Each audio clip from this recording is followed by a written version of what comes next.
안녕하세요. 시대의 양심 마성의 중독성 대체 불가 정봉재 정치쇼 정봉주입니다. 자, 지금 이 시간 여러분이 가장 많이 찾아온 실시간 검색어는 김관진 전 국방장관 석방 법원 방어권 보장 필요하다. 자, 대만에 지진 났습니다. 환태평양 불레고리죠. 규모 5.5 꽤 큰 강도의 지진 났고요. 자, 수능 시간표 날씨 검색어에 수능 한파 눈비 예보하고 있습니다. 이 중에 봉도사가 고른 오늘의 실시간 검색어는 김관진일 것 같지만 수능 시간표입니다. 자, 수능 보는 학생들 지금 이 방송 들을 수 없겠지만요. 부모님들은 듣고 계시겠죠. 마음속으로 격려해 주시고요. 성적이 조금 못 나와도 격려, 잘 나와도 격려. 자, 귀한, 잘 보든 못 보든 귀한 우리의 아들, 딸, 대한민국 아들, 딸입니다. 자, 그런데 눈 예보죠. 눈과 관련된 노래 진우의 엉뚱한 상상 듣고 1부 들어오겠습니다. 채널 고정하소서.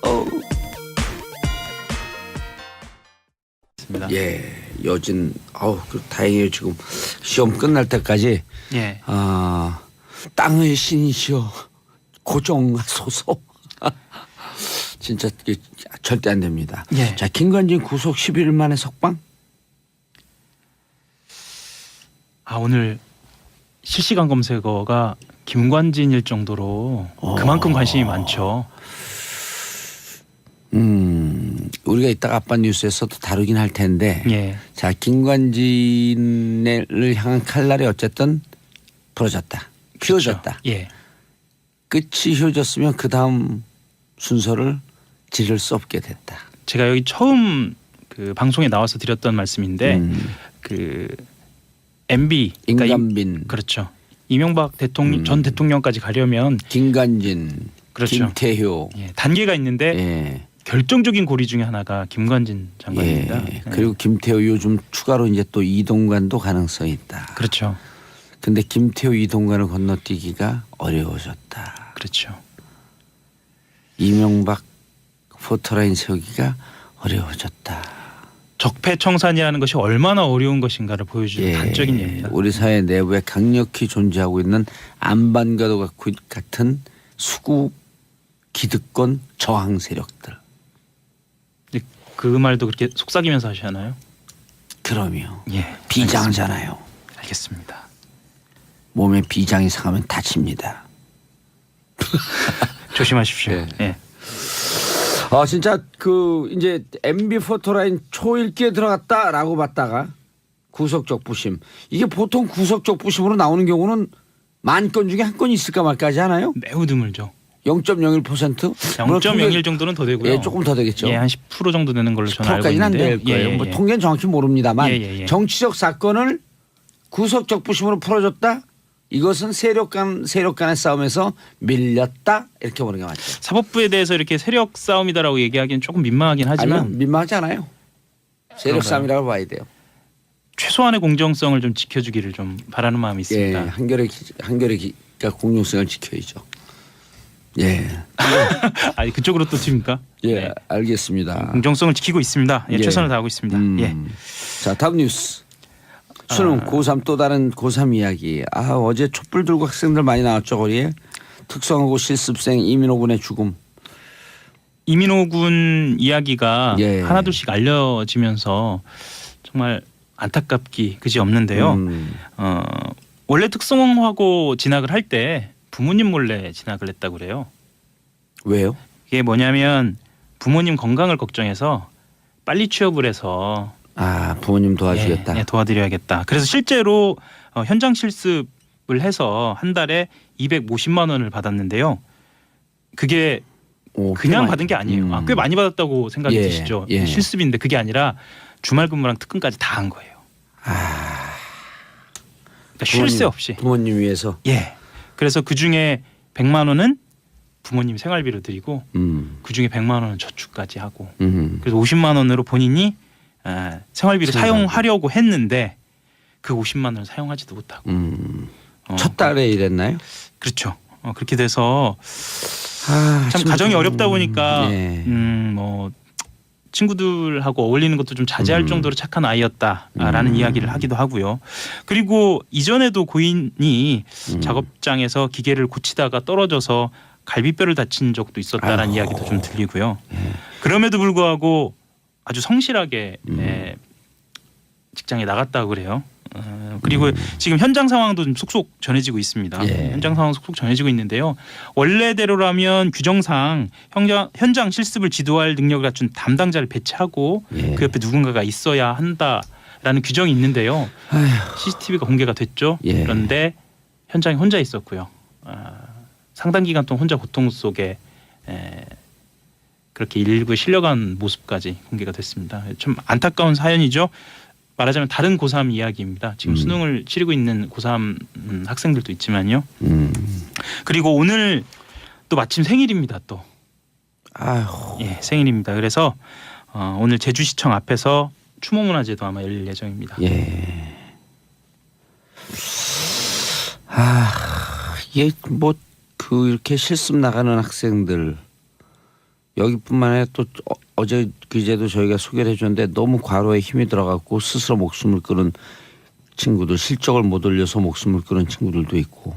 대체로 아마 근무 시간 외에 야간 근무랑 주말 근무까지 하는 것으로 알려졌습니다. 이건 철저하게 좀 조사가 필요한 대목입니다.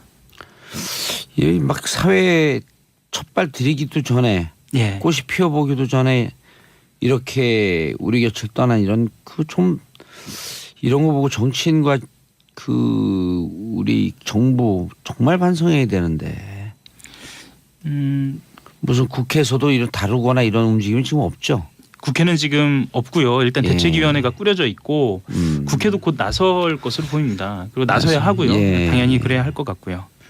제주 지역의 국회의원이 세 분 다 민주당 출신들 아닌가요? 맞습니다. 맞고요. 실제로 제주도 내에서는 21개 시민단체가 공동대책위원회를 꾸리기도 했고요. 좀 발빠르게 움직이고 있는 것으로 그렇게 보이고 있습니다. 시민사회운동단체도 움직여야 되지만 정치권이 움직여줘야죠. 정치권이 움직여야 실효적인 대책이 나오죠. 그럼요. 손흥 아침부터 가슴에 피눈물이 나네요. 손흥경님 어떡해요. 그리 효자들인데 피도 못하고 마음 아픕니다. 8672님 노동 현장에는 노동만 있을 뿐 노동자는 없습니다. 사람은 없다는 말이죠. 사람다운 사람이 먼저다. 대통령의 말씀인데 여전히 사람은 없다. 아유 가슴이 아픕니다. 정치권이 좀 적극적으로 빠르게 나섰으면 좋겠어요. 그렇죠? 알겠습니다. 다음 뉴스요. 강원랜드 이야기를 좀 할까요? 대표적으로 청탁받아 취업시킨 이것 때문에 굉장히 공분을 산 기업인데요. 이 강원랜드의 채용 청탁으로 공채가 진행된 사실이 이명박 정권 때도 있었다라는 보도가 나왔어요. 한겨레가 확보한 자료인데요. 2008년도 강원랜드 채용 자료를 보니까요. 그해 7월에서 8월 서비스 딜러 부문 공채에서 채용한 200명 각각 100명씩입니다. 가운데 50%가 내 외부 청탁자와 연결된 것으로 인사팀이 분류했어요. 그러니까 간단하게 설명을 드리면요. 100명은 공채로 뽑고 나머지 50명은 이미 청탁. 그렇죠. 결정이 된 겁니다. 경쟁률을 보면은 청탁 대상자 경쟁률은 2대1 정도고요. 일반 응시자는 10대1을 넘어섰습니다. 그래서 청탁자로 이름 올린 사람들도 한번 보면은요. 18대 한 의원이 있고요. 시군 단체장이 있고요. 또 지역 언론사, 경찰, 강원랜드 사회이사 등이 좀 포함되어 있고요. 심지어는 중앙부처 고위 관료도 있고 새누리당 당협위원장, 당신은 한나라당이죠. 이렇게 청탁한 것으로 분류가 돼 있습니다. 실제로 수능 봐서 대학 가고 대학 가서 취업을 또 졸업해서 하게 되잖아요.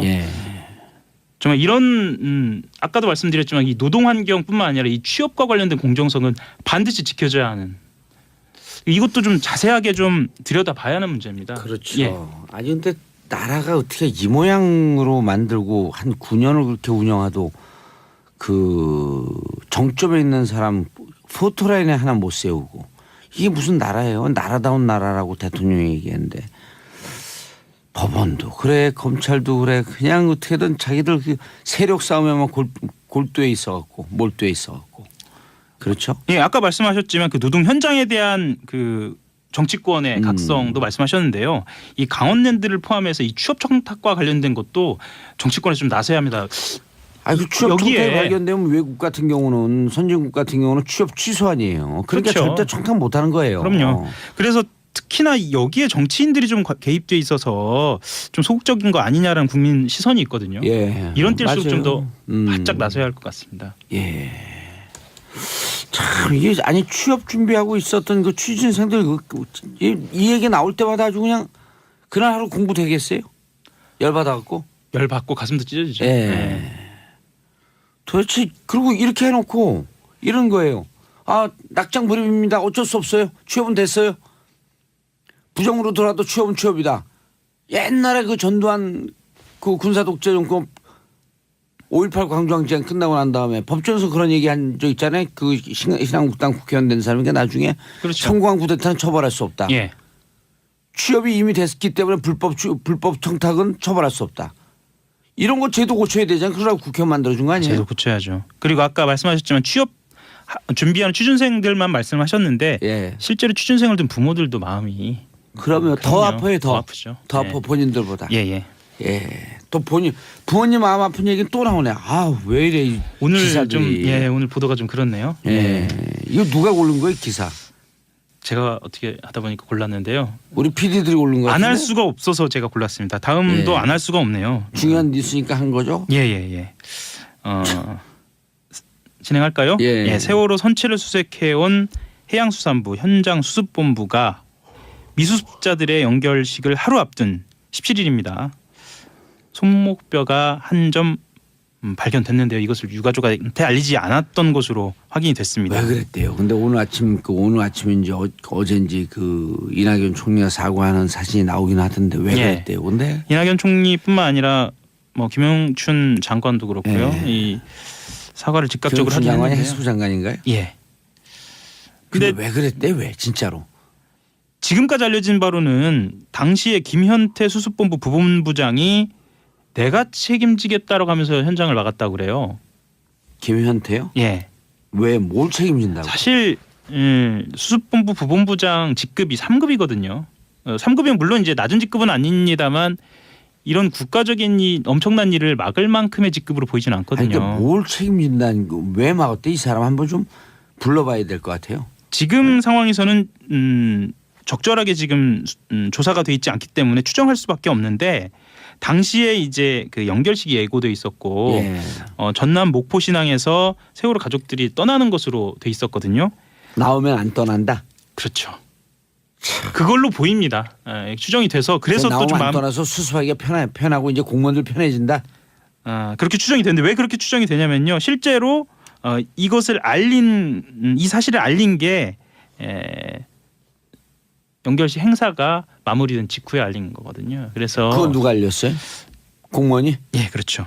그리고 내부 고발자에 아니면 정식으로 알린 거예요? 정식으로 알린 겁니다. 그리고 당시 추가 유해가 발견됐다는 사실은 수습본부 본부장 이름을 얘기할 것 같습니다. 이철조 본부장 예. 그리고 김초롱 수습반장 등 수습본부 쪽 소수 관계자들만 공유를 하고 있었어요. 그러니까 책임은 수습본부 부본부장이 지겠다라고 했지만 사실 본부장까지 알고 있었던 것으로. 있었고. 예. 이거 철저히 조사였고 이건 문책사항 아니에요? 문책사항입니다. 예. 그리고 대통령이 이미 지시를 징계사항이죠. 했기 예. 때문에요. 이거는 뭐라고 지시했어요? 철저히 조사하라. 그렇죠. 유감 표명했고요. 그래서 아까 말씀하신 그 법원에서 김관진 장관이 풀려난 상황뿐만 아니라 이것 또한 쉽게 이해할 수 없는 그러니까 적폐 세력들의 저항으로 볼 수밖에 없습니다. 그렇게밖에 볼 수 없어요. 끝났어요. 인사하시네요. 한겨레 하호영 기자였습니다. 예, 오선영 정말 이해가 가지도 않네요. 유가족 분들 두 번 죽이는 일이네요. 알겠습니다. 저는 광고 듣고 2부 아빠 뉴스로 돌아오겠습니다. 채널 고정해 주십시오. 정봉재 정치쇼 2부 순서 들어가겠습니다. 자, 남자들이 욱시글거리는 아빠들의 왕수다. 아빠 뉴스 정인설 한국경제신문 기자 자리하셨습니다. 안녕하세요. 정인설입니다. 예, 오늘 반갑죠. 네. 어제가 소설이었나요? 그랬던 것 예, 같습니다. 어제 소설이고 오늘 설설 기자네 사람들 눈이오니까. 다들 제 이름 그러면 눈사람인 줄 알아요. 예. 인설이라고 해서. 아 인설 사람인 줄 알았더니 눈사람이었다. 그러네요. 예. 사람인 자의 눈설자. 아 그러니까 눈사람. 눈사람처럼 생겼어요. 눈이 두 개 있는 거 보니까. 나 이제 자 그리고 손소 변호사님. 네, 안녕하세요. 예 자리하셨습니다. 자 고현중이에요? 표자로 보이지? 노안이 왔나? 고현중 기자 고현중 만평 작가 네, 안녕하세요. 고현중입니다. 예. 자, 샵 1035 문자 보내주시기 바라겠습니다. 9025님 여긴 천안인데 첫눈이 퐁퐁 내려요. 3620 여기다 님자를 붙이면 안 되네. 그렇죠. 번호 그 핸드폰에다 님자 붙이는 거 아니야? 그렇죠. 3620 소유자님 쓰시는 분. 네. 쓰시는 네, 님. 3620으로 문자 보내신 분. 이 커피 나오셨습니다하고 같은 거죠. 너무 이거. 그렇죠. 커피 나오셨습니다. 3620 봉도사님 여기는 뿅택 눈이 펑펑 내려요. 모두 다 안전운전하세요. 감사합니다. 최수진님 이럴 때는 이제 그렇죠. 최수진님 오늘 수지 맞으셨나? 오늘 이사하는 날인데 눈이 오네 일하면서 절망 중입니다. 왜요? 눈이 오니까 미끄럽고 불편할까 봐. 이사하기 힘들죠. 힘들구나. 김충식님 여기 부천 햇빛 쨍쨍해요. 저도 눈 보고 싶어요. 거울 보세요. 그럼 눈 보여요. 오늘 좀 심하네요. 그렇네요. 네. 거울 보시면 내 눈이 보여요. 아하, 아빠들 왕수다. 근데 오늘 화가 나갔고요. 왜요?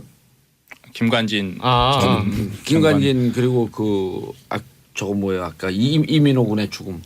제주의 예. 현장 실습 갔던 친구요. 예. 아유 속상해갖고 첫 번째 뉴스 정인 눈 기자님. 네. 어제 다 보셨을 거예요. CCTV 예. 기순한 JSA를 통해서 기순한 북한 병사의 동영상을 봤을 텐데 저는 바로 등 뒤에서 한 그렇죠. 2m, 3m 앞에서 조준 사격을 하는 그 장면을 보고 정말 다들 놀랐을 거예요. 그럼에도 불구하고 그때 못 맞힌 것 같아요. 뭐 관통은 안 했겠죠. 아마 권총을 쏴본 분들은 아실 텐데 권총 사격이 정말 어렵습니다. 권총 사기가 5m 앞에서도 못 맞춰요. 정말 못 그렇죠. 맞춰요. 근데 이제 나중에 AK 소총을 들고 있었던 엎드려 쏴를 했던 추격조 같은 경우는 좀 약간 늦게 합류를 했었고 그게 권총으로 다 맞은 거죠? 다 AK 소총도 같이 있습니다. AK 소총 탄알도 나왔어요? 맞습니다. 야 AK 소총을 맞고 사는 거예요? 그렇죠. 어깨 그리고 복부 대여섯 발 정도를 맞았다라고 하잖아요. 거기 그 지점에 AK 소총 반입이 가능한가요? 거기 정전협정에는 자동 소총은 소유를 금지하게 돼 있어요. 근데 이제 자동 AK 소총 같은 경우는 반자동 기능까지 있어요. 근데 또 대부분 남이든 북이든 다 자동 소총을 다 가지고 있답니다. 근데 이제 만일에 대비해서 그때 네. 한 10여 명이 또 증원 병력이 왔잖아요. 예. 그렇죠. 그런 다 병력들은 자동소총을- 다 아마 자동 소총일 겁니다. 기관총. 거기서 그 동영상 화면상에서도 맞습니다. AK 소총인데 먼저 있던 것과 좀 형태가 틀려요. 맞습니다. 거의 예. 기관총 같은 형태예요. 요새 사실 자동이 아닌 소총 찾기가 더 힘들 거예요. 예. 이게 지금 그렇죠. 상박, 그러니까 우리가 흔히 말하는 알통 쪽은 관통을 당했다 그러고, 예. 그리고 등 뒤쪽에서 맞아서 겨드랑이 쪽으로 이제 사입하고 또 사출이 이게 사이즈가 다르잖아요. 틀리잖아요. 그래서 네. 겨드랑이 쪽은 아예 터졌다 그러고 등 가운데로 들어간 부분은 장기를 아예 휘저어놨다 그러는 거 보니까 이게 소총이 맞는 것 같습니다. 네. 소총으로 맞았네. 장기 휘저 나왔으면 그 권총 탄환은 그렇게 못하거든요. 그렇죠. 그렇죠. 예. 뭐 함께 나왔다라고 하고요. 이제 다행히 기순한 북한군 병사는 회복이 되게 빨라서 소녀시대의 질을 듣고 그렇게 좋아했다라고 합니다. 이국조 교수의 표현에 따르면은 이런 표현을 잠깐 하더라고요. 특수 훈련을 받아서 아주 강인하다. 25세 예. 건장한 청년이고 미남이다 이렇게까지 얘기를 하더라고요. 예. 그러니까 그 판문점 근처에서 운전병이라고 할지라도 훈련을 강도 높게 받은 친구 같아요. 그렇습니다. 뭐 운전병으로 추정을 하고 있는 거죠 지금. 그리고 이제 자기도 운전했습니다라고 하는 얘기를 했다 그러잖아요. 맞습니다. 예. 근데 아주 긴 거리에 오는 동영상을 왜 이제서 공개했냐. 여러 민감한 예민한 부분이 있어서 그렇겠죠. 그렇습니다. 이게 2번 연기한 끝에 예. 어제 공개를 했거든요. 작전상 보안상 이렇게 뭐 좀 안 보여야 될 부분도 있고 그리고 국민들이 되게 궁금해하는 거 어디까지 공개할 것인가. 예. 6분 57초였는데 이것도 자르는 것도 그랬겠죠. 편집 기술부터 정말 그러니까 우리 어떤 그 작전이 노출되지 않는 범위 내에서 다 공개한 거거든요. 그래서 저는 어제 놀라운 게 저쪽에서부터 차가 전속력으로 달려오잖아요. 엄청 빠른 속도로 중간에 본 다른 그 북한군 병사들이 튀어나오면서 뒤를 쫓아오고 그래요. 그렇죠. 그냥 맨발로. 근데 그거를 계속 추적을 하고 있었다라고 하는 게 그 CCTV를 인위적으로 조작하는 게 느껴지잖아요. 수동 조작했다라고 하는 걸 인정했잖아요. 그러니까 어마어마한 정보력인 거예요. 그 안에를 진짜 이 개미 한 마리 그 어떻게 다니나 하고 샅샅이 조사하고 있었던 다 거지. 둘러보고 있는 거죠. 예. 계속 그걸 보고 있는 그런 병력도 있을 것 같아요. 그렇죠. 그 그렇죠. 임무를 띄고 당연히 있는 있죠. 교대로 하면서. 아니, 그러니까 예를 들어 우리 지금 그 보는 라디오로 우리 청취자분들 우리를 보잖아요. 이제 시청자분들이 이런 거랑 똑같은 거예요. 우리가 뭐 하는지 다 알고 있잖아요. 네. 부끄럽네요. 안녕하세요. 아니 우리가 더 부끄러워. 모자 이상하게 쓰고 헬멧을 쓰려면 제대로 쓰고 네, 또 모자는 5년 전에 산 모자니까 그 썩지 않았어요 아직? 네, 괜찮아요. 한 2번 빨았어요. 우리가 어디까지 뭘 얘기하다 여기까지 왔죠? 그 공개가 너무 늦은 거 아니냐. 아 공개. 이렇게 뜸을 들였냐. 예. 왜 뜸을 들였냐? 그래도 뭐 그동안 궁금해했던 게 한 2가지였던 것 같아요. 이제 북한군이 넘어왔냐.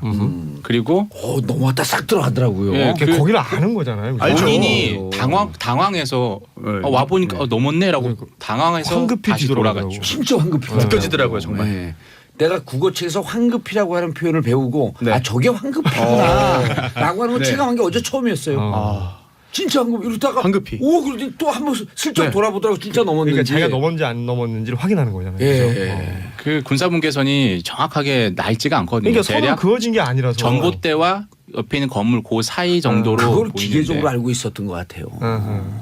그게 있었고 그다음에 이제 남쪽을 향해서 예. 총탄을 쏜 것 이게 그렇죠. 정전협정 위반이었다는 위반이죠. 거죠. 예. 아주 여실히 드러났죠. 어제 영상으로. 그리고 그렇죠. 우리가 이제 우리 측 JS 대대장이 그 북한군 병사를 같이 구출해 오는데 작전에 합류를 했냐 안 했냐, 즉 포복을 같이 했냐 안 했냐 이것도 상당히 논란이었는데 그게 우리들끼리 우리들끼리 논란이었었는데 논란이었죠. 정말 이 온라인에서는 군 전문가들 얘기 들어보면요.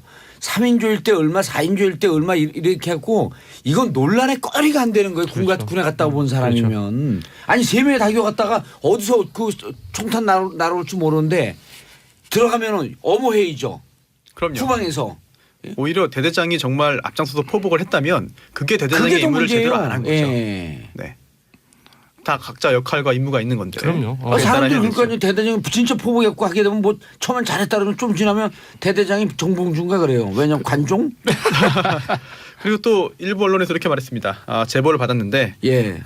CCTV 영상 또 TOD 영상에 대대장이 안 보인다라는 보도도 있었는데 그게 뭐 그렇게 관심사고 어느 언론이 또 밝혀야 SBS 확인- 아니고. 네, 아닙니다. 네. 확인해 보니까 실제로 동영상에 등장을 하죠. 뒤에 있잖아요, 뒤에. 어머하는 뒤에서 것까지 영상이 어머하게 있었기 보이죠. 때문에 그 예. 부분은 약간 잘못된 내용의 보도가 있었던 것이고요. 예. 또 처음에 그런 논란을 군이 또 야기한 측면도 있습니다. 그렇죠. 왜냐하면 함께 포복을 해서 특히나 우리 아이들을 보낼 수 없어서 내가 갔다. 뭐 이런 그 말 때문에요. 실제로 사실. 그 말을 했는지 모르겠는데 그런 보도가 나오면서 이게 영웅담으로 또 이제 만들어지고 그러자 아차 싶었는지 그게 아니라 현장에는 있었다라는 말로 한번 바꾸고요. 결국은 이런 논란을 자초한 측면도 있죠. 그러니까 군이 기존의 그 신뢰를 많이 잃고 있다는 거예요. 이건 군이 했던 말을. 아니 신뢰를 네. 잃고 있으니까 조금 신뢰를 회복하려고 네. 드립을 날려다 보니까 그게 더 정확하게 일파만 해야죠. 커진 거예요. 사실대로 말해야 되는데 그러니까. 약간 살이 붙으면서 예. 약간 좀 오해를 더 샀죠. 멋있게 만들어지다 보니까 나중에 오히려 더 그게 또 화가 되는 것 같습니다. 예. 그럼 우리도 오늘 살은 붙지 말고 뼈만 얘기할까요? 가능하시겠어요? 아니 이미 손수호 변호사 살을 많이 붙여. 그런가요? 네. 아까 우리 살 얘기했잖아요. 고기. 네. 나는 설렁탕. 그렇습니다. 자, 근데 북측에 항의해야 되는 거 아닌가라고 하는데 이거는 우리가 할 얘기가 아니잖아요. 아니 항의를 하고 이제 재발 방지 대책에서 회의를 하자라고 했는데 네, 정전협정위원회에서. 그렇죠. 네. 근데 이미 북한은 정전 협정을 무효를 선언했거든요. 2013년에. 그리고 또 흔히 얘기하는 한라인 있잖아요. 전화, 직통 전화 이걸 끊었습니다. 그렇죠. 그래서 지금 어제도 당신네들 유엔협정, 군사협정, 정전협정 위반이라고 육성으로 얘기했고 그걸 이제 어디에 북한 마이크를 통해서요? 그렇죠. 원래 학성기를 통해서 하다 어제는 그냥 바로 예. 사이가 얼마 안 되니까 육성을 네. 얘기했고 그걸 비디오로 찍어가서 아 니들은 들었다라는 걸 서로 이제 입증을 한 거죠. 그러니까 우리 듣는 청취자분들께서 이게 남북 관계 이렇게 통으로만 이해하지 마시고 어떻게 이해해야 되냐면 지금 우리가 북하고 무슨 뭐 얘기하려고 그러잖아요. 그럼 확성기 있잖아요. 거기다 대고 얘기해요. 이거 참 이명박근혜 정부 때 한 라인 다 끊어버린 거예요. 그러니까요. 그러고 와서 지금 뭐 외교가 어쩌고 안보가 어쩌고 그 9년 동안에 5.23 조치 그 김황자 씨인가 이현 네. 박광자. 박광자 두 개 다 한 거예요. 박광자 씨 죄송합니다. 박광자 씨 피납 그 피살 피격. 네. 피격 사건 이후에 5.23 조치하면서 끊었잖아요.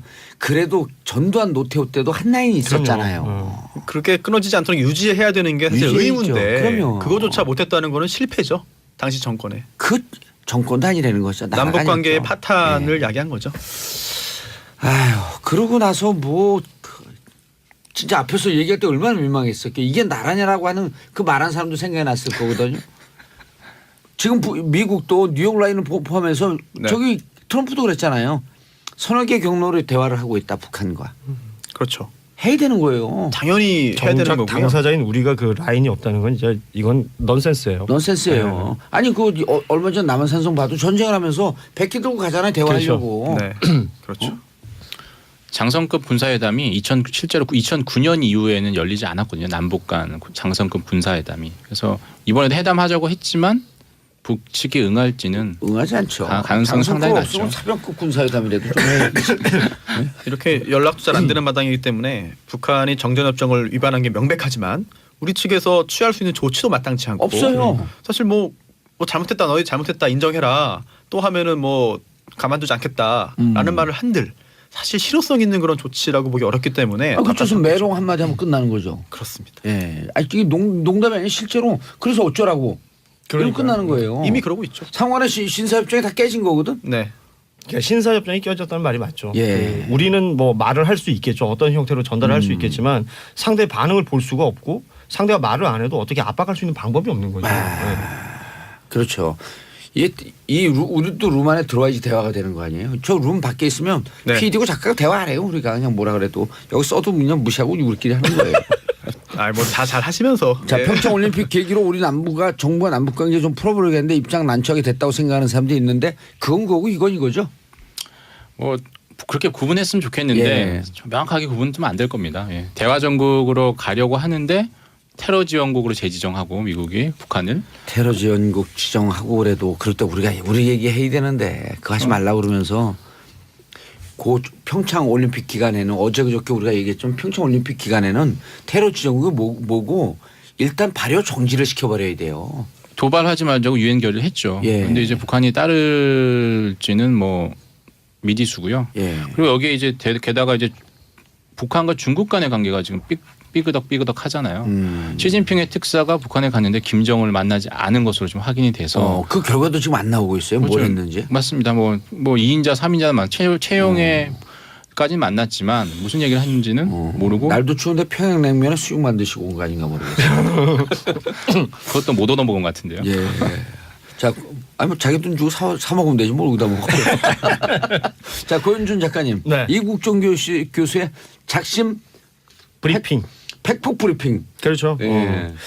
이게 그 JSA에서 귀순한 병사의 영상을 공개한 것만큼이나 이게 이야기거리가 많습니다. 예. 아 근데 그 전에 예.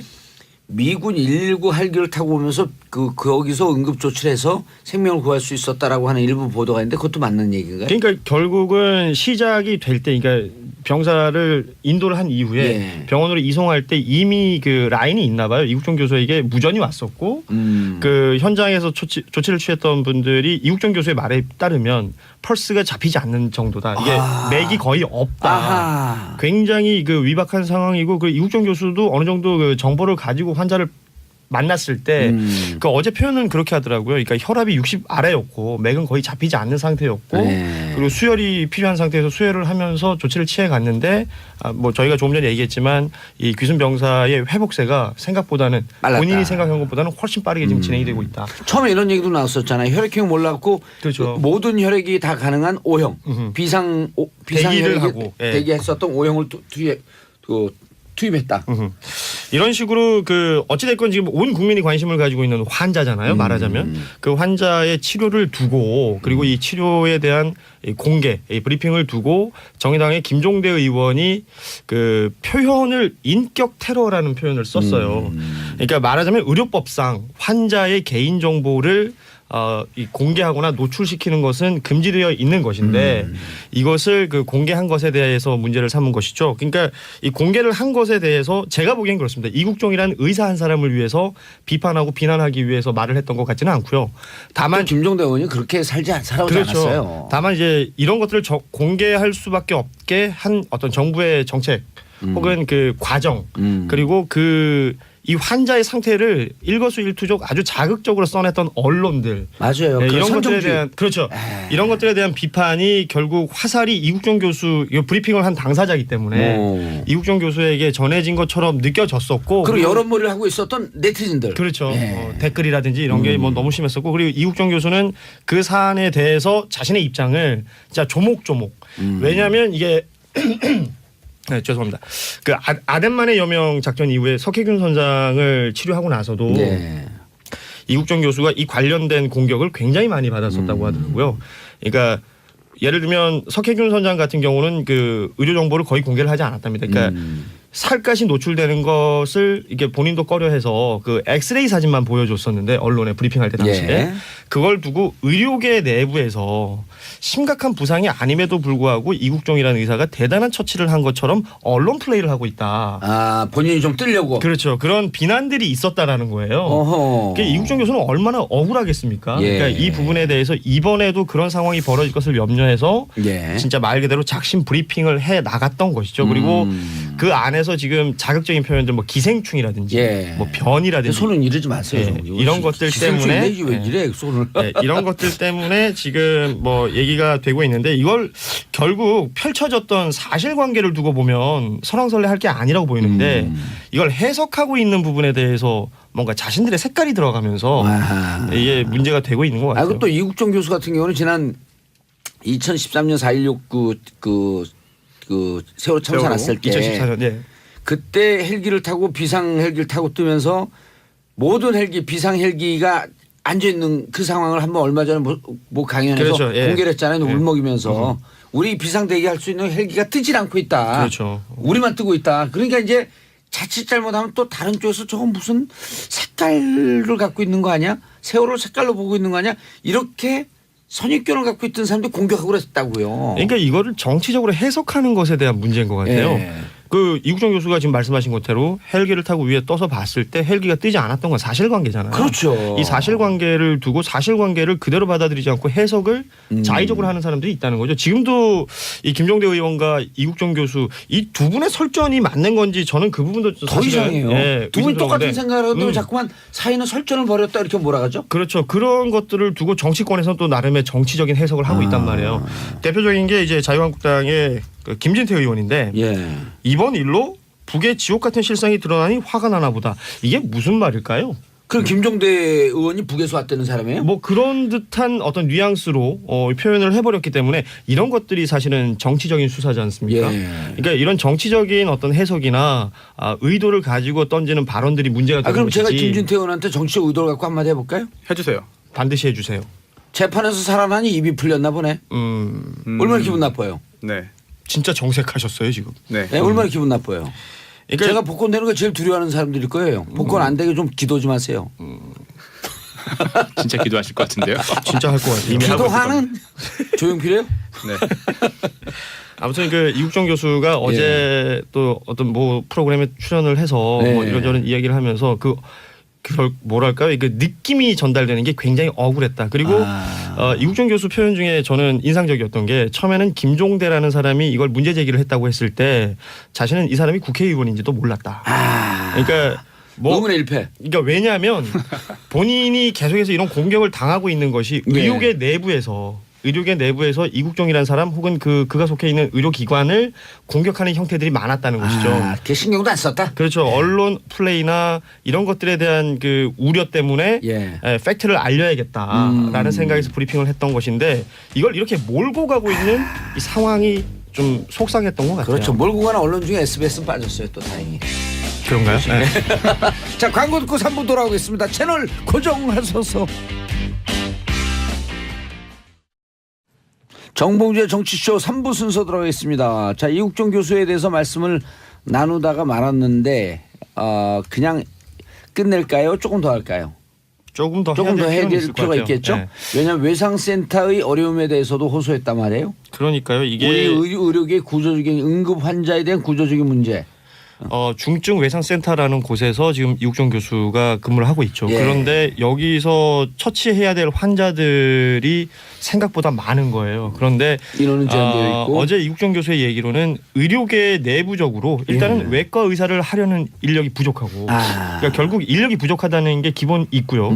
그리고 이 외상센터라는 것 자체가 돈이 많이 들 수밖에 없는 구조인데 국가에서 재정적으로 지원받는 게 한계가 있고 예.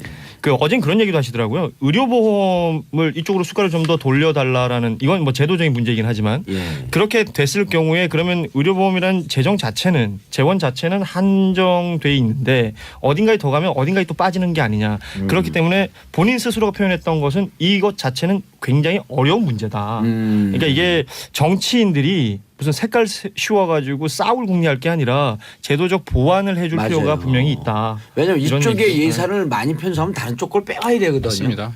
예. 예? 이게 일종의 풍선 게임이에요. 그렇죠. 풍선 효과 한쪽 누르면 다른 쪽으로 가고 그래서 그러나 외상센터 건립도 그리고 우리나라 요즘 좀 덜하지만 그 성형학과 쪽으로 쫙 가잖아요. 돈 되는 쪽으로.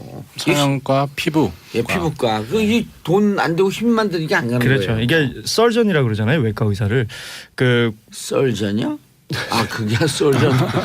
깜짝이야. 아무튼 80년대 말 90년대 네 초반까지는 의대에서 외과 의사를 지망하는 학생들이 굉장히 많았었다고 해요. 그런데 그 이후에 성형외과가 분과가 되고 그게 돈이 되고 이러면서 대부분의 의대 학생들이 성형외과를 1지망을 하게 되고 실제 외과 의사들은 나오질 않는답니다. 어제 이국종 교수도 혼내고 싶어도 혼낼 후배 전공의들이 없다. 혼내면 가니까 또. 예, 뭐 그런 얘기를 하시더라고요.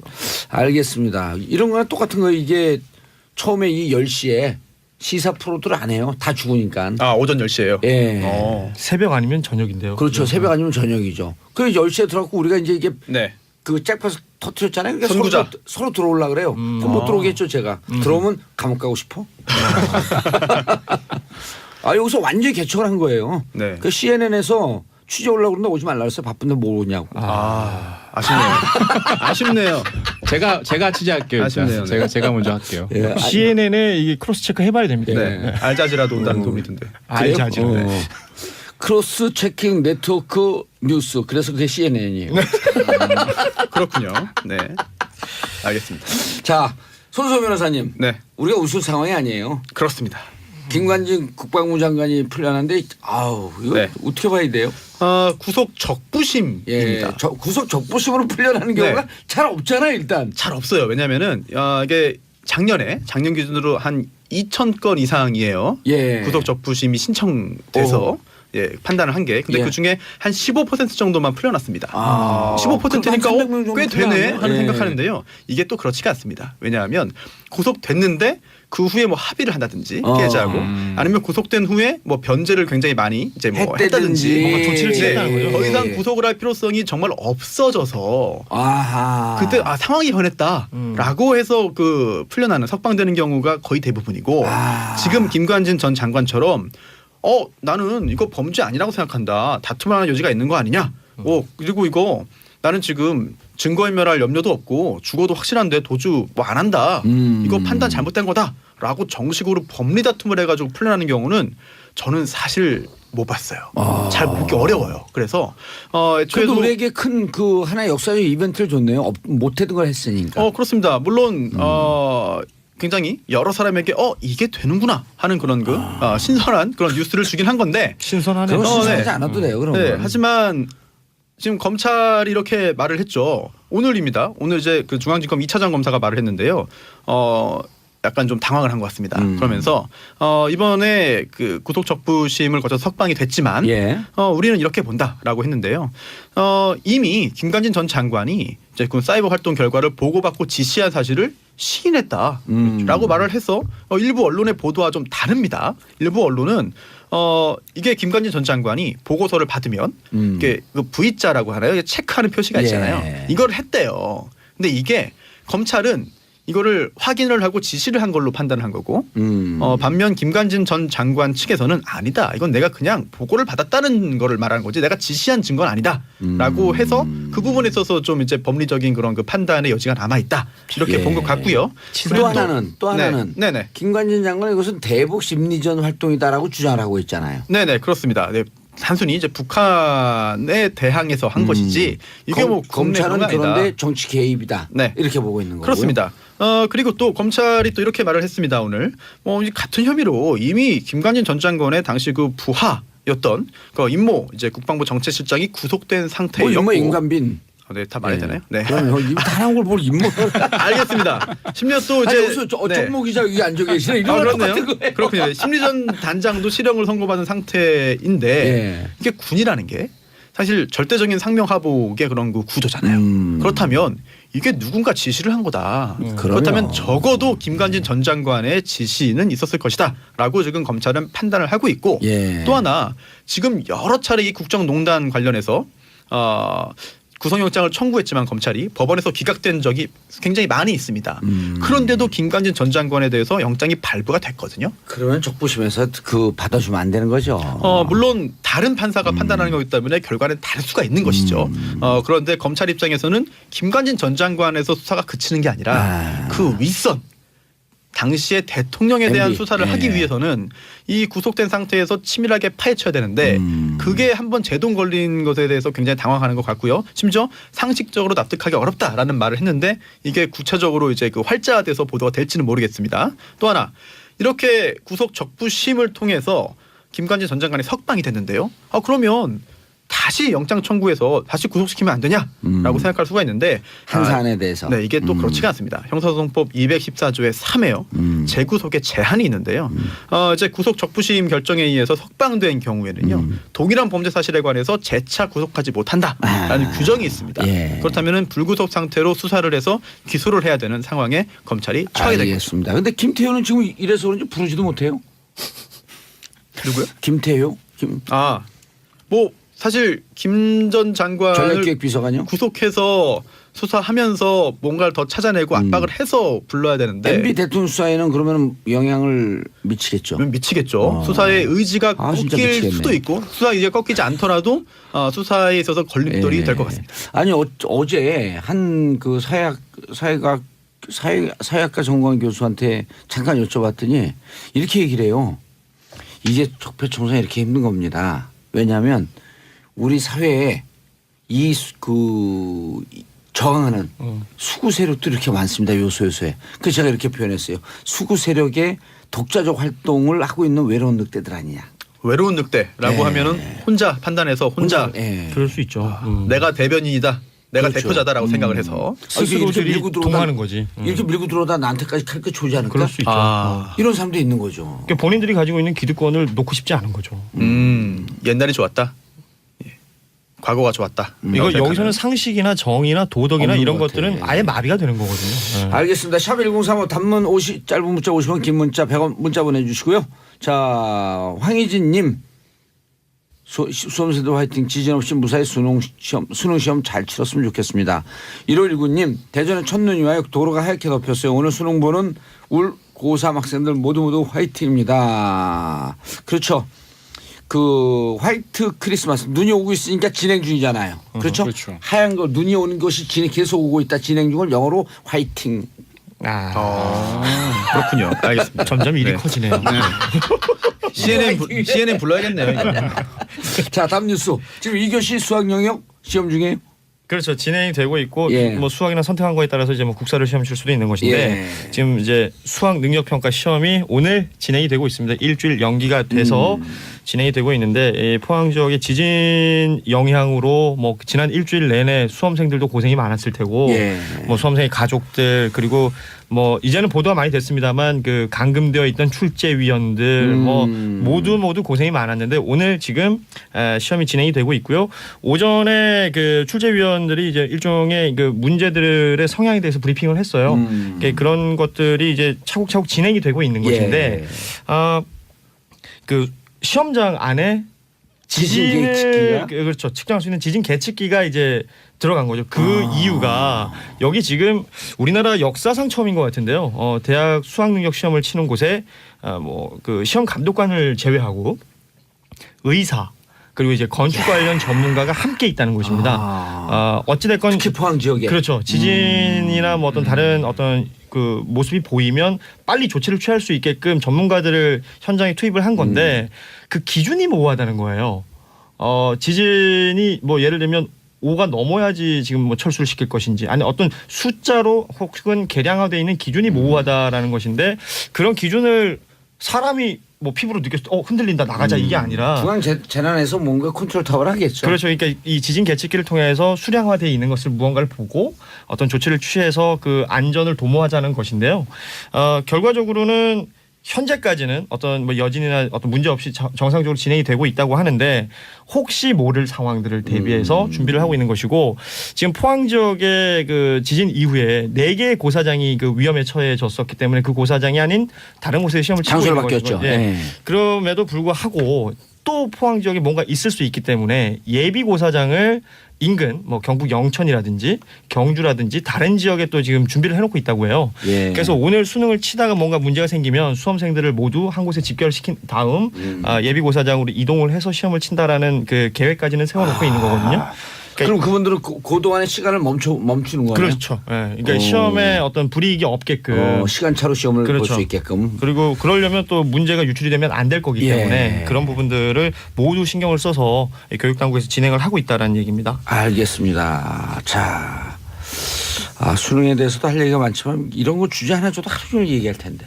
그렇죠. 이게 결국은 우리나라 수능이 딱 하루잖아요. 예. 이 대학을 가는 것이 하루에 모든 게 결정되고 어찌 보면 누구는 인생을 이 하루에 결정한다라는 얘기를 하는 사람들도 있는데 그래서 이 시험 제도에 대한 어떤 문제 제기하는 분들이 많습니다. 그래갖고 또 비교과 영역 만들었고 그 수시로 했더니 그것도 비교과 영역에 대해서 학원을 10군데를 다녀야 돼요. 그렇죠.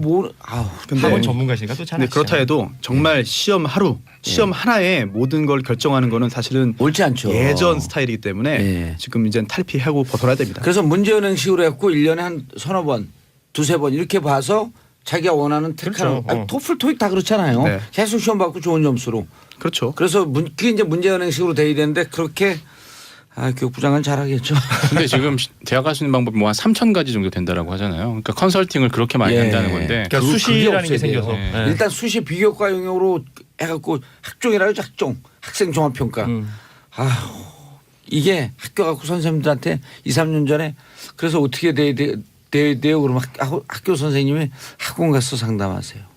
사실 불가능한 거예요, 상담이. 우리나라 국민들이 시험에 대한 어떤 그 신뢰성 또는 시험 옛날 과거제도죠.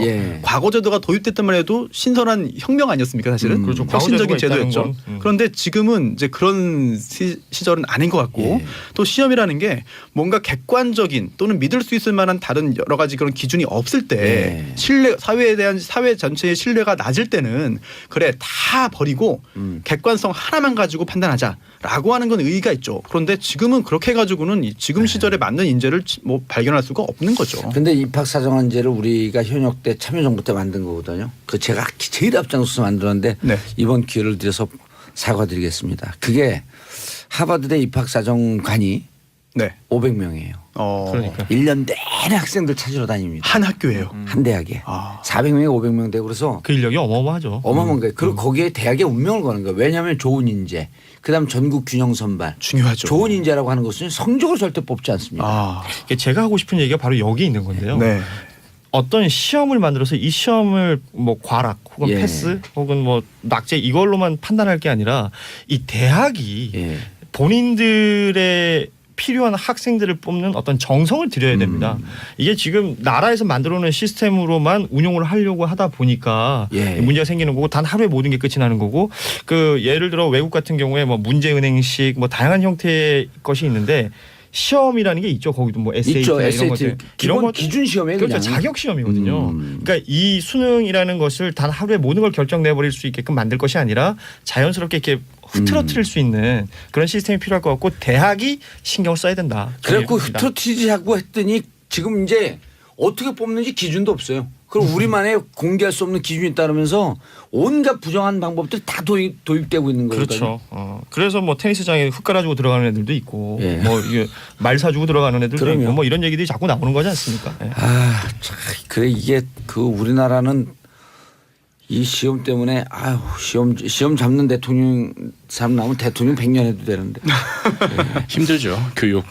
알겠습니다. 다음 뉴스. 정희석 기자님 구글이 빅브라더 야욕을 드러냈다. 이거 오래전서부터 나온 얘기인데요. 맞습니다. 이게 지금 처음이 빅데이터 아니에요. 갖고. 처음이 예. 아닙니다. 이게 원래 2010년에도 구글이 스트리트 뷰, 그러니까 거리 지도 만들 때 불법적으로 위치 정보 서비스를 이용했었고 이번에는 이제 위치 기반 서비스를 하는 애플리케이션을 깔지 꺼놔도, 않아도 네, 꺼놓고 꺼놔도, GPS 기능을 꺼도 심지어 초기화를 해도 그 사람의 이용자의 위치 정보를 다 가져갔다는 거죠. 불법적으로 몰래. 어? 그러니까 이건 훔쳐봤다는 거 아닙니까? 그렇죠. 어떻게 사실 되는 거? 이게 그 이론이 어떻게 되는 겁니까?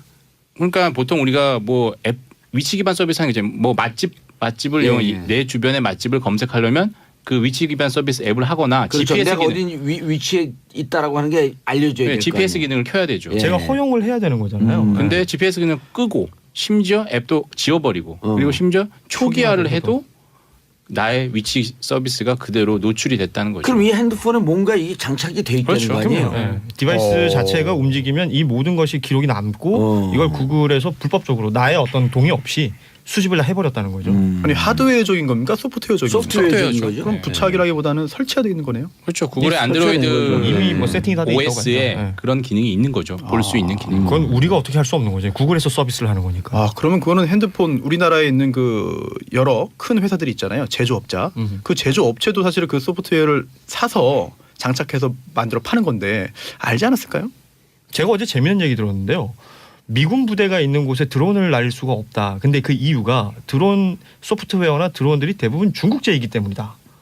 그 미군 부대 이제 어떤 그 뭐야 저 퍼밋을 받으려고 예. 서류를 했는데 드론을 띄우는 걸 못 띄우게 하는 것이 아니라 중국제 제품이 들어간 것이면 안 된다라는 거예요. 그 이게 안에 뭔가 있을 수 그렇죠. 있다라고 하는 위험성 때문에 이게 그러네. 이 디바이스들이 이게 뭐 휴대전화든 아니면 요즘 워낙에 IT 기계들이 많으니까 이 안에 뭐가 있는지 우리는 모르잖아요. 그렇죠. 근데 이런 것들이 어떻게 활용되는지 그들끼리는 아는 것 같아요. 예. 그러니까 이거 무서운 거예요. 실제로 중국에서 만든 휴대전화 안에도 정말 모든 걸 다 가져갈 수 있는 그런 게 설치되어 있다. 이런 이야기들은 공공연하게 지금 나돌고 있고 또 일부는 확인되고 있는 상황이거든요. 기술은 누구나 쓸 수 있는 것 같아요. 어려운 기술은 아닌 것 같아요. 소치 동계올림픽 때 네.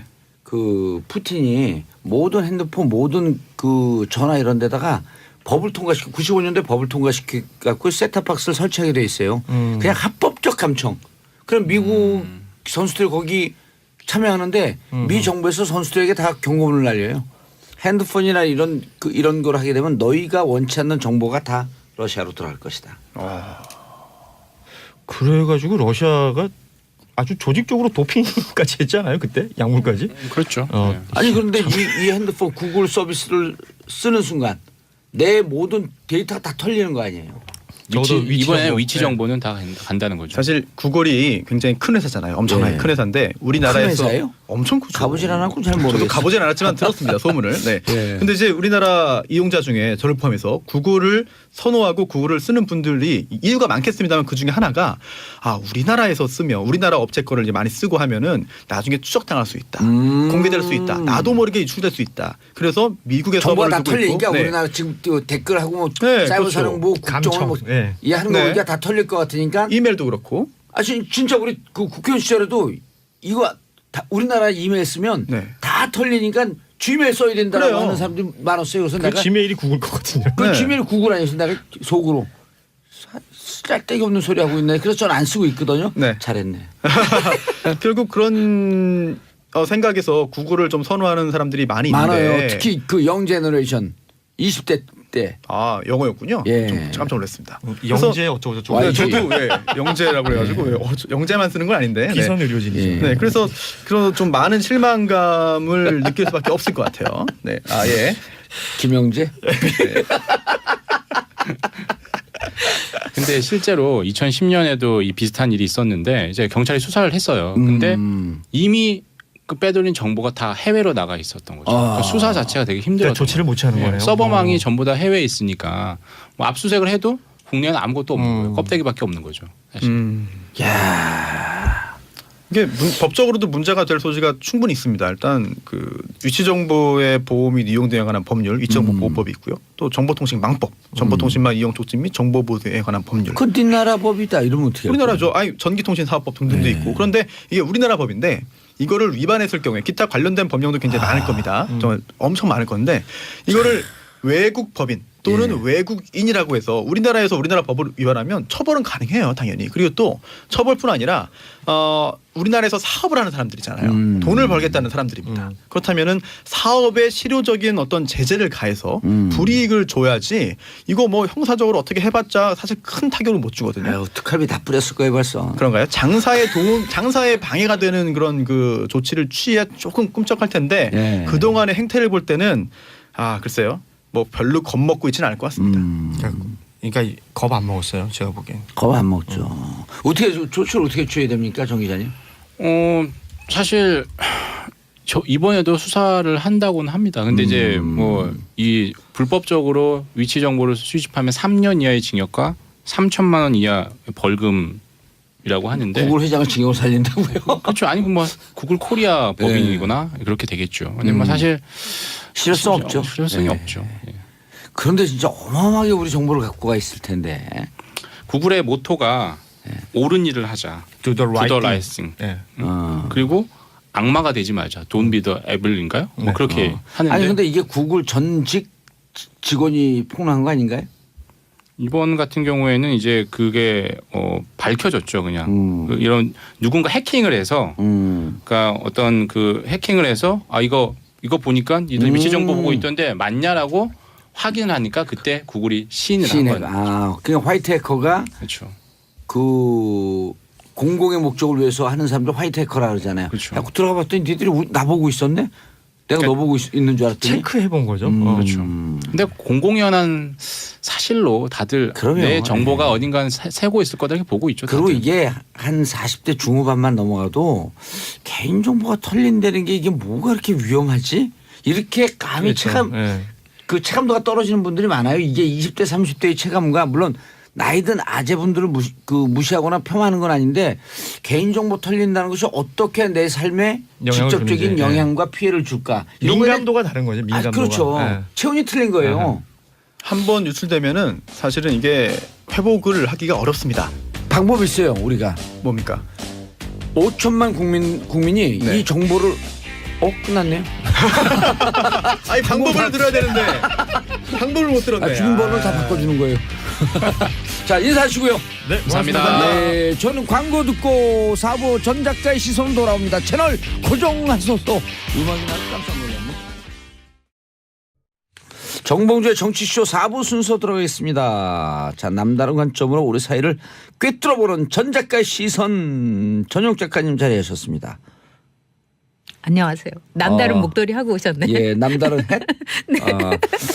머리가 엉망이라 여자들은 모자 쓰죠. 햇빛이 많이 있어서 햇 쓰셨나? 머리가 엉망이어서 예. 햇. 자 이용경님 대전에 첫눈이 솜방울처럼 마구 내려요. 방송하고 있는 여기 목동은 아직 아니고요. 네. 그리고 아까 대전도 햇볕이 쨍쨍이라 그랬던 아니 대전이 아니라 인천 햇볕이 쨍쨍이라 그랬던 것 같은데 지역마다 좀 틀린 것 같습니다. 그렇죠. 넓은 나라예요. 예, 대한민국이. 넓어요. 진짜 엄청 넓어요. 근데 이 넓은 나라에 몇 안 되는 인구 중에 네. 또 몇 안 되는 20대 친구들이 미국을 강타하고 있다? 그렇죠. 우리 오늘 독특한 BTS. 아이템을 갖고 오셨어요. 네. BTS. 오늘 이제 수능 날이잖아요. 예. 근데 참 수능이라는 게 전국적인 행사고 저 역시 이제 아이를 가진 엄마로서 우리 아이가 이제 그 고등학교를 검정고시로 이제 마치면서 대학을 안 가겠다고 그러는데 제가 너무 가슴이 아파서 이건 엄마의 가슴이 아파서 애보고 점수에 상관없다 수능 한 번만 받아오 그래서 저희 아이가 수능을 본 적이 있어요. 근데 이제 물론 그 대학은 안 갔죠. 뭐 못 간 거라고 남들은 그러겠으나 그렇지만은 이제 이 수능에 대해서 저도 그동안 생각이 바뀐 거예요. 예. 선택이 될 수가 있다. 근데 이제 그러면 의무가 될 필요 없는 그렇죠. 거죠. 근데 이번에 방탄소년단들은 이제 수능을 안 본 친구들이고 또 이 친구들이 탁 그 뭐 다는 아니지만 그 중에는 아주 굉장히 뛰어난 뭐 전교 1등도 하고요. 뭐 중학교 때인가 고등학교 때 토익을 봤는데 850점 받고 중학교 때. 그 랩 몬스터 RM이요. 그렇기 때문에 이 친구들이 이제 선택을 통해 갖고 지금 세계의 BTS 방탄소년단이 된 거예요. 오호. 아마 며칠 전에 여러분께서 아메리칸 뮤직 어워드를 보시면서 아니 세상에 이런 분들 참 많으셨을 거예요. 예. 그리고 햇감놀? 그렇죠.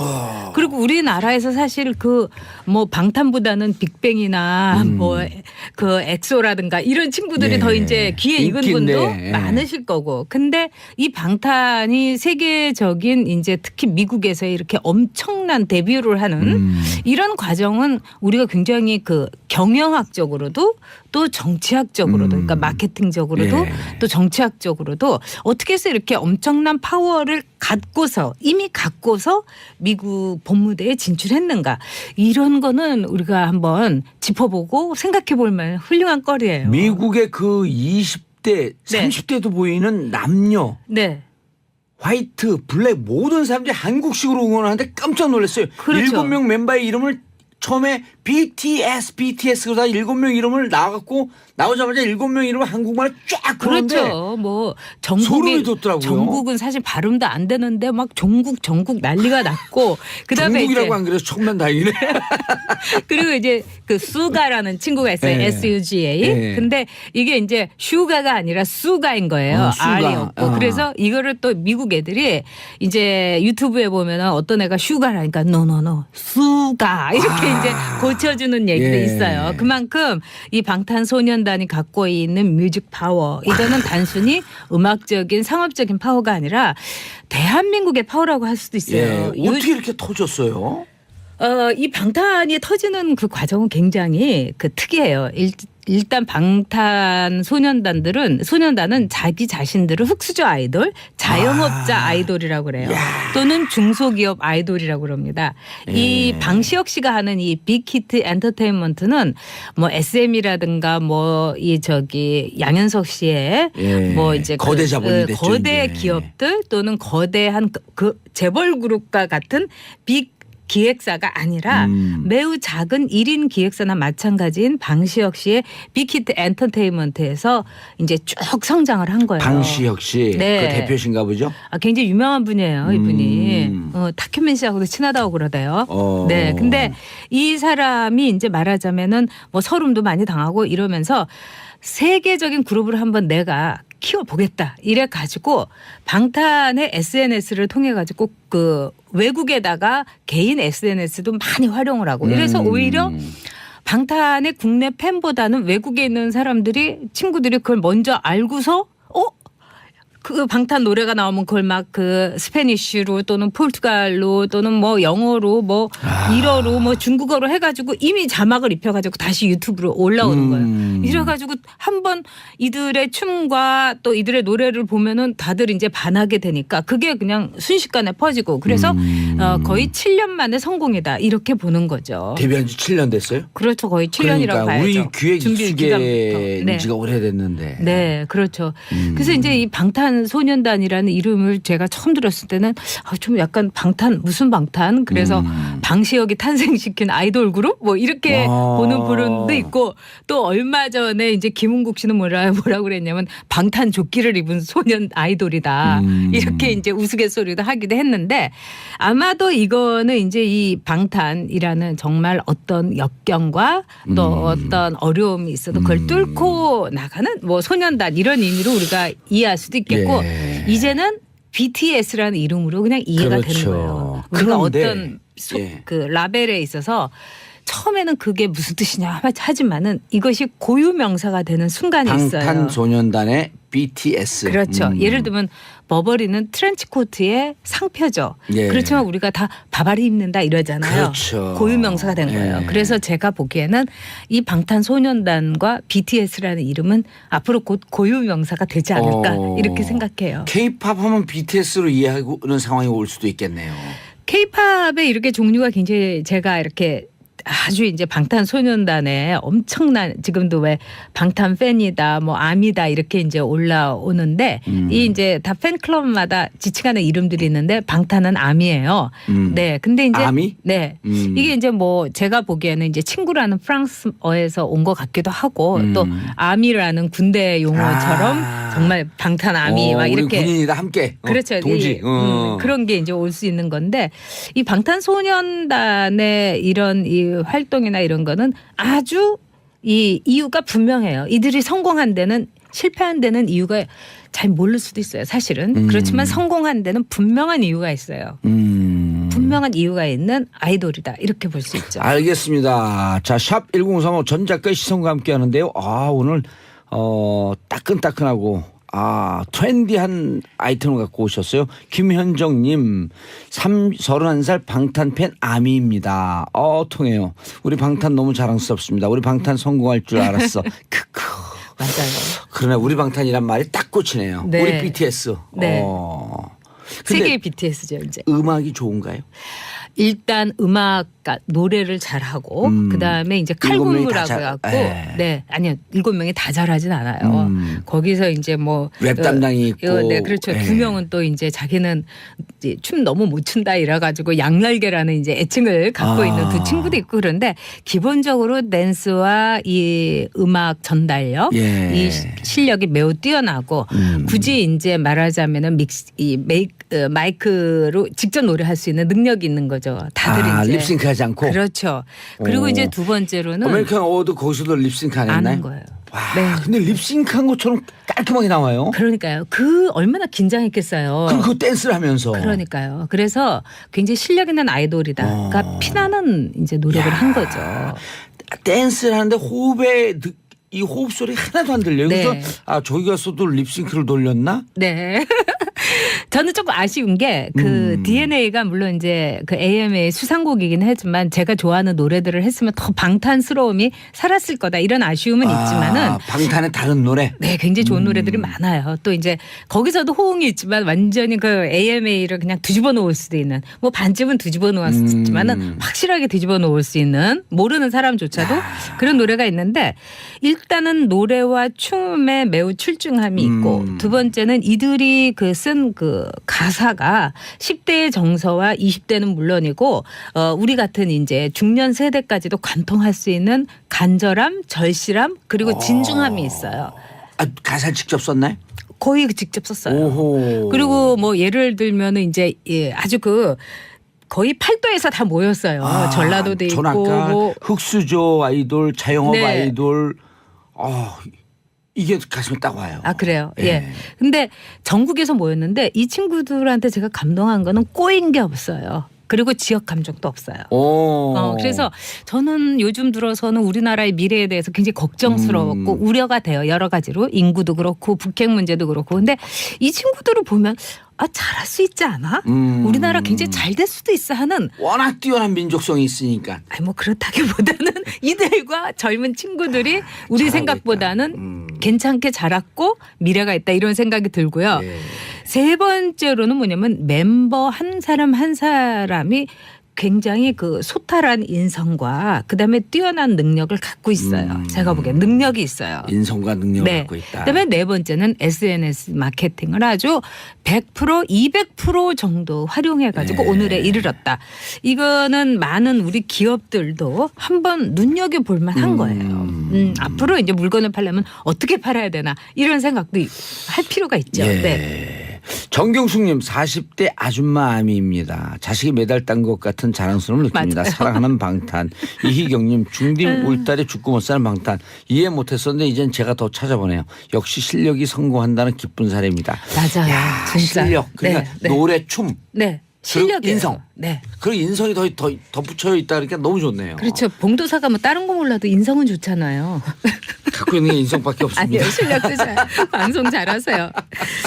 근데 이제 이 친구들이 예. SNS를 참 활용을 잘해요. 예. 그리고 이제 뭐 여러 가지로 그때그때 따라서 그냥 이 1인 카메라 핸드폰으로 이제 휴대폰으로 사진 찍어갖고 그냥 올리고 뭐 우리 같이 놀고 있어요. 이래서 나 지금 뭐 예를 들면 짜장면 먹어요. 그거 올리고 그러면 그거 보고 또 막 그냥 열광하는 거예요. 그 친구들은. 너무 소탈한 모습에 그렇죠. 있는 그대로. 그렇죠. 리얼 네. 다큐를 날마다 찍네 자기들이. 아니 날마다가 아니라 거의 뭐 어떤 때 30분마다 찍어요. 오호.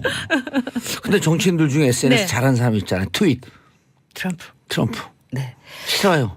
나는 저도, 트럼프가 싫어요. 그러고 선언했어요. 뭐 좋아하는 사람 별로 없길 할 텐데 저도 트럼프가 대통령이 될 줄 몰랐어요. 전 사실 그런 거 굉장히 잘 맞추는 사람 중에 하나인데. 전 작가님도 블로그 열심히 네. 하시잖아요. 그것도 네. SNS인데. 그렇죠. 뭐 페북하고 근데 트위터는 안 해요. 근데 트럼프 같은 경우가 왜 미국 대통령이 됐는가? 마크롱이 어떻게 프랑스에서 이렇게 대통령이 됐는가? 아까 이 권력을 잡았는가? 또 방탄이 어떻게 세계의 BTS가 됐는가? 이 모든 것을 엮어주는 하나의 이 원인 분석 아주 정확한 이유를 우리가 또 될 수가 있어요. 아, 그 연결되는 키워드가 있다. 그렇죠. 전에 같으면 될 수 있겠어요? 못 되죠. 트럼프가 대통령 된 것도 사실 기적 중에 하나예요. 그렇죠. 방탄도 마찬가지고. 방탄은 세계적으로 이렇게 알리려면 어마어마한 광고비를 쏟아붓고도 물론이죠. 안 됐겠죠. 그렇죠. 옛날 같으면. 근데 지금은 되는 거예요.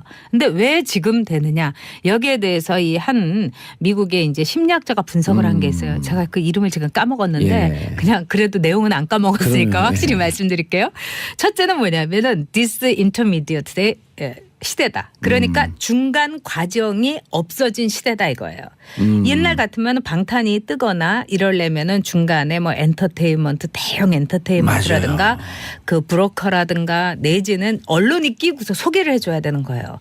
트럼프도 마찬가지죠. 예? 근데 트럼프가 그렇게 부자인데 TV 광고 거의 안 했잖아요. 자기가 하도 화제를 생성해갖고 그걸로 사람들의 주목을 끈 거예요. 실제로 선거에서 광고비가 힐러리의 8분의 1인가밖에 안 썼어요. 홍보 비용을. 바로 그러니까 트럼프가 난 사람이라는 얘기예요. 우리가 싫든 좋든 간에. 이건 뭐냐면 이 시대의 성향을 관통한 거예요. 즉 중간 과정이 생략된 시대다. 중간에 이어지는 중메인이 예. 없어진 시대다 이거예요. 그걸 방탄도 이용을 한 거죠. 유튜브를 통해서. 직접 직거래를 한 거예요.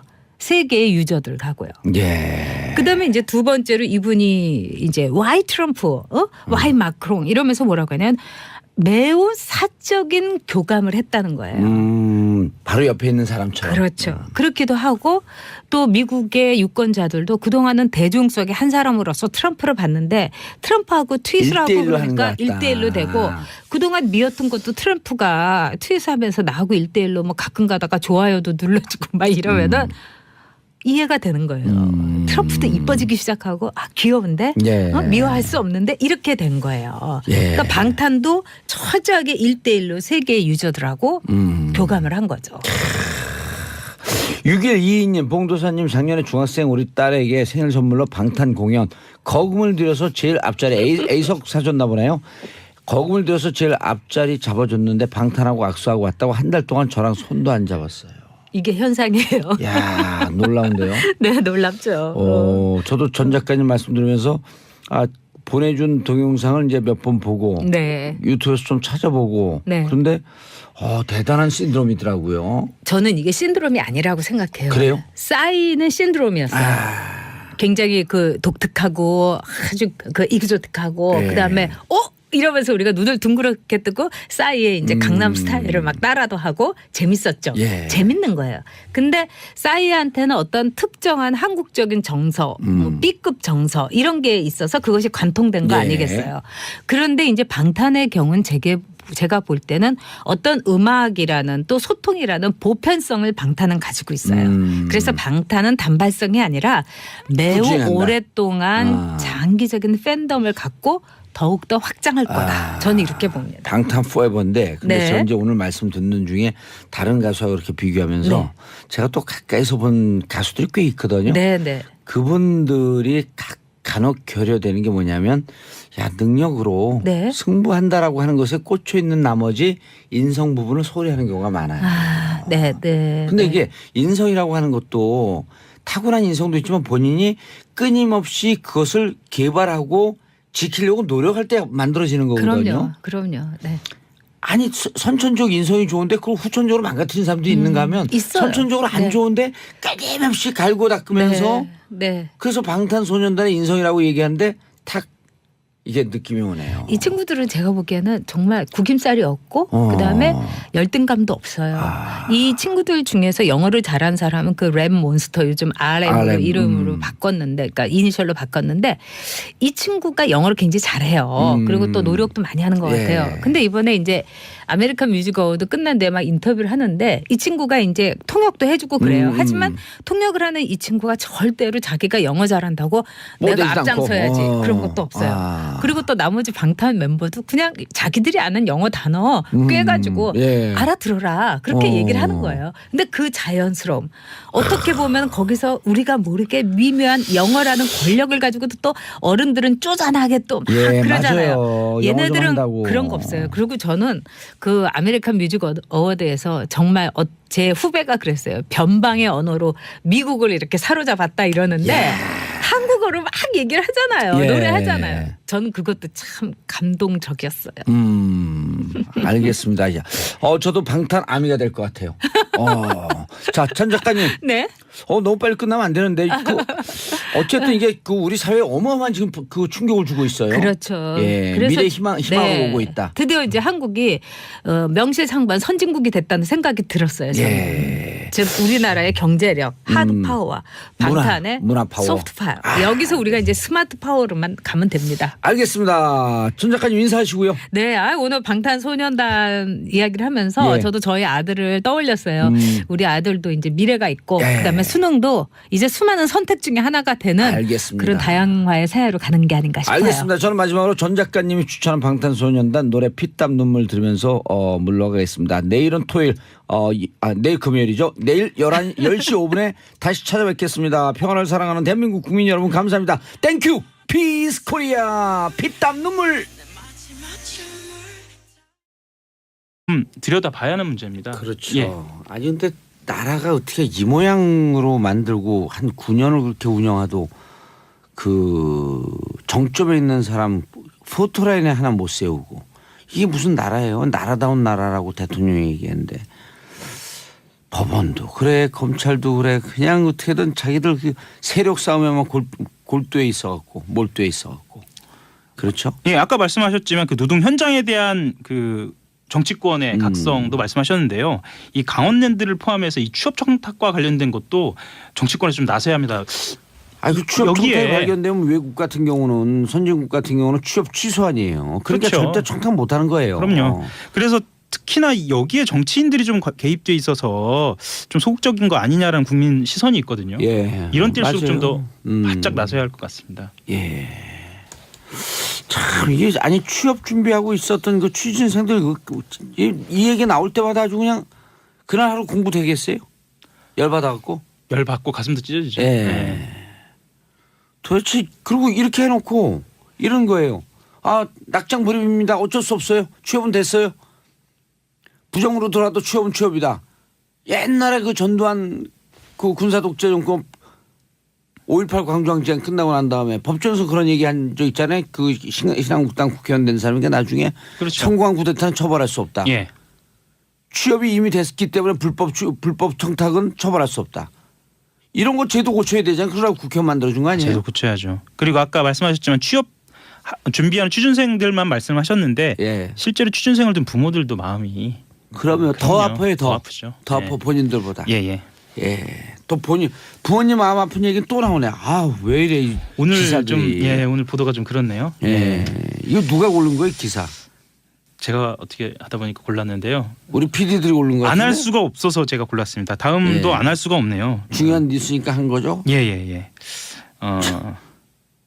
진행할까요? 예. 세월호 선체를 수색해온 해양수산부 현장 수습본부가 미수습자들의 연결식을 하루 앞둔 17일입니다. 손목뼈가 한 점 발견됐는데요. 이것을 유가족한테 알리지 않았던 것으로 확인이 됐습니다. 왜 그랬대요? 근데 오늘 아침인지 어젠지 그 이낙연 총리가 사과하는 사진이 나오긴 하던데 왜 예. 그랬대요? 근데 이낙연 총리뿐만 아니라 김영춘 장관도 그렇고요. 예. 이 사과를 즉각적으로 김영춘 하긴 장관이 했는데요. 해수부 장관인가요? 예. 근데 근데 왜 그랬대? 왜 진짜로?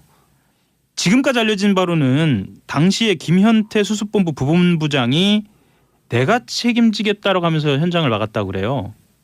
김현태요? 예. 왜 뭘 책임진다고? 사실 수습본부 부본부장 직급이 3급이거든요. 3급이면 물론 이제 낮은 직급은 아닙니다만 이런 국가적인 엄청난 일을 막을 만큼의 직급으로 보이지는 아니, 않거든요. 그러니까 뭘 책임진다는 거 왜 막았대? 이 사람 한번 좀 불러봐야 될 것 같아요. 지금 상황에서는 적절하게 지금 조사가 돼 있지 않기 때문에 추정할 수밖에 없는데 당시에 이제 그 연결식이 예고돼 있었고 예. 전남 목포 신항에서 세월호 가족들이 떠나는 것으로 돼 있었거든요. 나오면 안 떠난다. 그렇죠. 그걸로 보입니다. 추정이 돼서 그래서 또 나오면 좀 안 마음 떠나서 수습하기가 편하고 이제 공무원들 편해진다. 그렇게 추정이 되는데 왜 그렇게 추정이 되냐면요. 실제로 이것을 이 사실을 알린 게 연결식 행사가 마무리된 직후에 알린 거거든요. 그래서 그건 누가 알렸어요? 공무원이? 예, 그렇죠.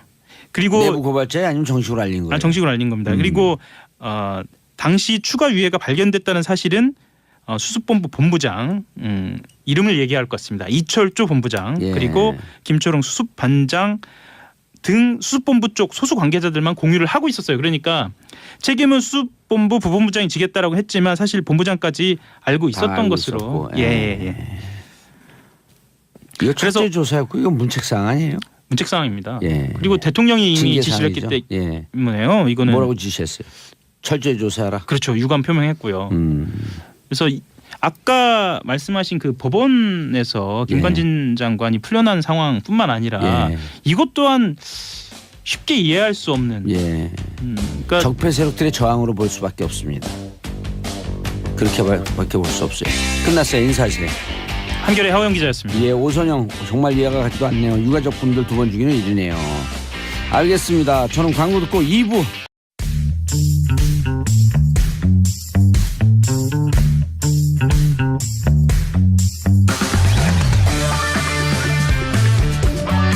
정봉주의 정치 쇼.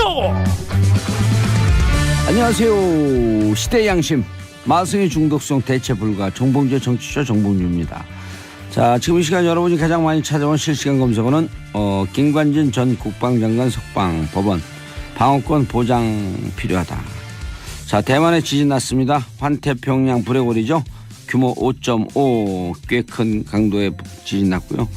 자, 수능 시간표 날씨 검색어에 수능 한파 눈비 예보하고 있습니다. 이 중에 봉도사가 고른 오늘의 실시간 검색어는 김관진일 것 같지만 수능 시간표입니다.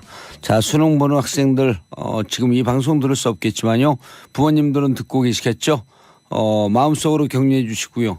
성적이 조금 못 나와도 격려, 잘 나와도 격려. 자, 귀한 잘 보든 못 보든 귀한 우리의 아들 딸 대한민국 아들 딸입니다. 자, 그런데 눈 예보죠.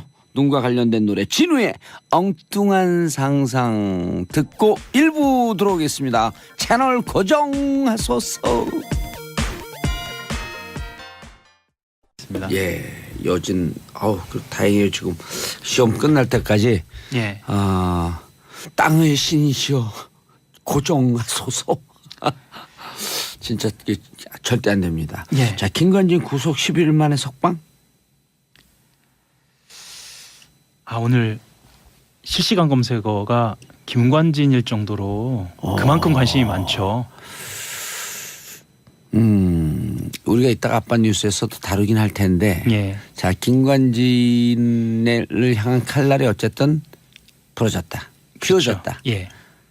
끝이 휘어졌으면 그 다음 순서를 지를 수 없게 됐다.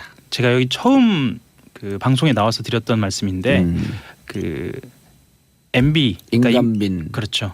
이명박 대통령 전 대통령까지 가려면 김관진, 그렇죠. 김태효. 단계가 있는데 예. 결정적인 고리 중에 하나가 김관진 장관입니다. 예. 그리고 김태효 요즘 추가로 이제 또 이동관도 가능성이 있다. 그렇죠.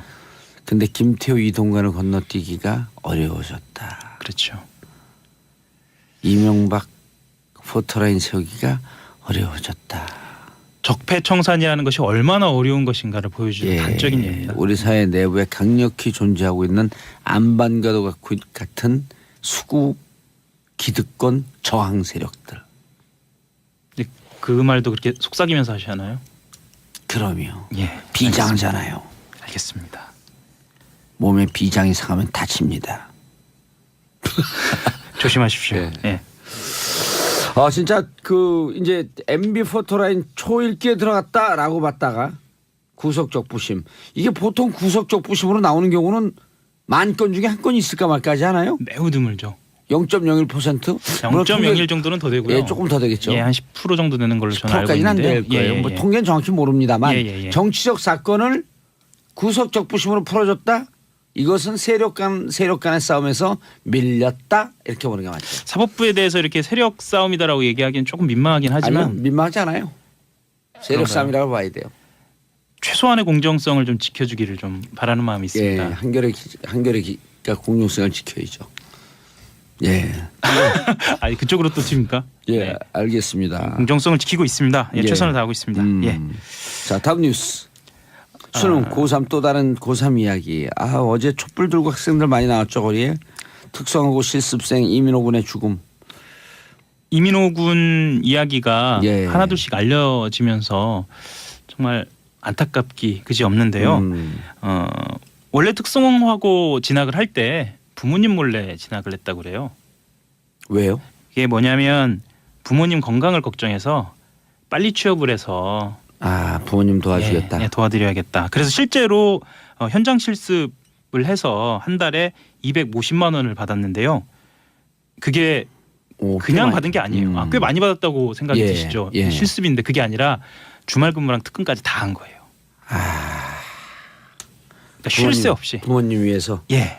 그래서 그 중에 100만 원은 부모님 생활비로 드리고 그 중에 100만 원은 저축까지 하고 그래서 50만 원으로 본인이 이제 자기도 운전했습니다라고 하는 얘기를 했다 그러잖아요. 맞습니다. 예.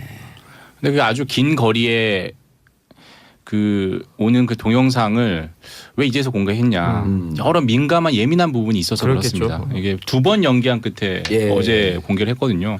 작전상 보안상 이렇게 뭐 좀 안 보여야 될 부분도 있고 그리고 국민들이 되게 궁금해하는 거 어디까지 공개할 것인가. 예. 6분 57초였는데 이것도 자르는 것도 그렇겠죠. 편집 기술도 정말 그러니까 우리 어떤 그 작전이 노출되지 않는 범위 내에서 다 공개한 거거든요. 그래서 저는 어제 놀라운 게 저쪽에서부터 차가 전속력으로 달려오잖아요. 엄청 빠른 속도로 중간에 본 다른 그 북한군 병사들이 튀어나오면서 뒤를 쫓아오고 그래요. 그렇죠. 그냥 맨발로. 근데 그거를 계속 추적을 하고 있었다라고 하는 게 그 CCTV를 인위적으로 조작하는 게 느껴지잖아요. 수동 조작했다라고 하는 걸 인정했잖아요. 그러니까 어마어마한 정보력인 거예요. 그 안에를 진짜 이 개미 한 마리 그 어떻게 다니나 하고 샅샅이 조사하고 있었던 다 거지. 둘러보고 있는 거죠. 예. 계속 그걸 보고 있는 그런 병력도 있을 것 같아요. 그렇죠. 그 그렇죠. 임무를 띄고 당연히 있는 있죠. 교대로 하면서. 아니, 그러니까 예를 들어 우리 지금 그 보는 라디오로 우리 청취자분들 우리를 보잖아요. 이제 시청자분들이 이런 거랑 똑같은 거예요. 우리가 뭐 하는지 다 알고 있잖아요. 네. 부끄럽네요. 안녕하세요. 아니 우리가 더 부끄러워. 모자 이상하게 쓰고 헬멧을 쓰려면 제대로 쓰고 네. 또 모자는 5년 전에 산 모자니까 그 썩지 않았어요 아직? 네, 괜찮아요. 한 2번 빨았어요. 우리가 어디까지 뭘 얘기하다 여기까지 왔죠? 그 공개가 너무 늦은 거 아니냐. 공개. 이렇게 뜸을 들였냐. 예. 왜 뜸을 들였냐? 그래도 뭐 그동안 궁금해했던 게 한 2가지였던 것 같아요. 이제 북한군이 넘어왔냐. 그리고 넘어왔다 싹 들어가더라고요. 예, 거기를 아는 거잖아요. 그죠? 본인이 당황해서 와 보니까 넘었네라고 당황해서 황급히 다시 뒤돌아가더라고. 돌아갔죠. 진짜 황급히 느껴지더라고요 정말. 네. 내가 국어책에서 황급히라고 하는 표현을 배우고 네. 저게 황급히구나 라고 하는 걸 네. 체감한 게 어제 처음이었어요. 진짜 황급 이러다가 황급히. 그러더니 또 한 번 슬쩍 네. 돌아보더라고 진짜 넘었는지. 그러니까 자기가 넘었는지 안 넘었는지를 확인하는 거잖아요. 예. 그죠? 그 군사분 개선이 정확하게 날지가 않거든요. 그러니까 서로 대략 그어진 게 아니라서. 전봇대와 옆에 있는 건물 그 사이 정도로 그걸 보이는데 기계적으로 알고 있었던 것 같아요. 그게 있었고 그다음에 이제 남쪽을 향해서 예. 총탄을 쏜 것 이게 그건 정전협정 위반이었다는 위반이죠. 거죠. 예. 아주 여실히 드러났죠. 어제 영상으로. 그리고 그렇죠. 우리 이제 우리 측 JS 대대장이 그 북한군 병사를 같이 구출해오는데 작전에 합류를 했냐 안 했냐, 즉 포복을 같이 했냐 안 했냐, 이것도 상당히 논란이었는데 그게 우리들끼리 우리들끼리 논란이었었는데 논란이었죠. 정말 이 온라인에서는 군 전문가들 얘기 들어보면요. 3인조일 때 얼마, 4인조일 때 얼마 이렇게 했고 이건 논란의 거리가 안 되는 거예요. 군에 갔다 본 사람이면. 아니 3명이 다 기어갔다가 어디서 그 총탄 날아올 줄 모르는데 들어가면은 어머해이죠. 그럼요. 후방에서. 오히려 대대장이 정말 앞장서서 포복을 했다면 그게 대대장의 그게 더 임무를 문제예요. 제대로 안 한 거죠. 예. 네.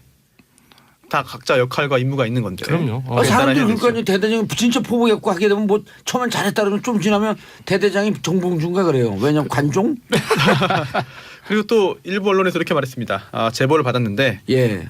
CCTV 영상 또 TOD 영상에 대대장이 안 보인다라는 보도도 있었는데 그게 뭐 그렇게 관심사? 그 어느 언론이 밝혀 SBS 아니고. 네, 아닙니다. 네. 확인해 보니까 실제로 동영상에 등장을 하죠. 뒤에 있잖아요. 네, 뒤에. 어머하는 뒤에서 것까지 영상이 어머하게 있었기 보이죠. 때문에 그 예. 부분은 약간 잘못된 내용의 보도가 있었던 것이고요. 예. 또 처음에 그런 논란을 군이 또 야기한 측면도 있습니다. 그렇죠. 왜냐하면 함께 포복을 해서 특히나 우리 아이들을 보낼 수 없어서 내가 갔다. 뭐 이런 그 말 때문에요. 실제로 네. 그 말을 했는지 모르겠는데 그런 보도가 나오면서 이게 영웅담으로 또 이제 만들어지고 그러자 아차 싶었는지 그게 아니라 현장에는 있었다라는 말로 한번 바꾸고요. 결국은 이런 논란을 자초한 측면도 있죠. 그러니까 군이 기존의 그 신뢰를 많이 잃고 있다는 거예요. 이건 군이 했던 그게 말을 아니 신뢰를 네. 잃고 있으니까 조금 신뢰를 회복하려고 네. 드립을 날려다 보니까 그게 더 정확하게 얘가 해야죠. 바꿔진 거예요. 사실대로 말해야 되는데 그러니까. 약간 살이 붙으면서 예. 약간 좀 오해를 더 샀죠. 멋있게 만들어지다 보니까 나중에 나중에 오히려 더 그게 또 화가 되는 것 같습니다. 예. 그럼 우리도 오늘 살은 붙지 말고 뼈만 얘기할까요? 가능하시겠어요? 아니 이미 손소 변호사 살을 많이 붙여. 그런가요? 네. 아까 우리 살 얘기했잖아요. 고기. 네. 나는 설렁탕. 그렇습니다. 자, 근데 북측에 항의해야 되는 거 아닌가라고 하는데 이거는 우리가 할 얘기가 아니잖아요. 아니 항의를 하고 이제 재발 방지 대책에서 회의를 하자라고 했. 아빠 뉴스로 돌아오겠습니다. 채널 고정해 주십시오. 정봉재 정치쇼 2부 순서 들어가겠습니다. 자, 남자들이 욱실거리는 아빠들 왕수다. 아빠 뉴스 정인설 한국경제신문 기자 자리하셨습니다. 안녕하세요, 정인설입니다. 예, 오늘 반갑죠. 네, 어제가 소설이었나요? 그랬던 것 예, 같습니다. 어제가 소설이고 오늘 설설 기자네 사람들이 눈이 오니까. 다들 제 이름 들으면 눈사람인 줄 알아요. 예. 인설이라고 해서. 인설. 사람인 줄 알았더니 눈사람이었다. 그러네요. 예. 사람인 자의 눈설자. 그러니까 눈사람. 눈사람처럼 생겼어요. 눈이 2개 있는 거 보니까. 나 이제 자, 그리고 손소 변호사님. 네, 안녕하세요. 예, 자리하셨습니다. 자, 고현중이에요? 표자로 보이지? 노안이 왔나? 고현중 기자, 고현중 만평자까지 네, 안녕하세요. 고현중입니다. 예. 자, 샵 1035 문자 보내주시기 바라겠습니다. 9025님, 여긴 천안인데 첫눈이 퐁퐁 내려요. 3620, 여기다 님자를 붙이면 안 되네. 그렇죠. 번호, 핸드폰에다 님자 붙이는 거 아니야? 3620 소유자님. 쓰시는 분. 네. 쓰시는 님. 3620으로 문자 보내신 분. 이 커피 나오셨습니다고 같은 거죠. 너무 그렇죠. 커피 나오셨습니다. 3620 봉도사님 여기는 뿅택 눈이 펑펑 내려요.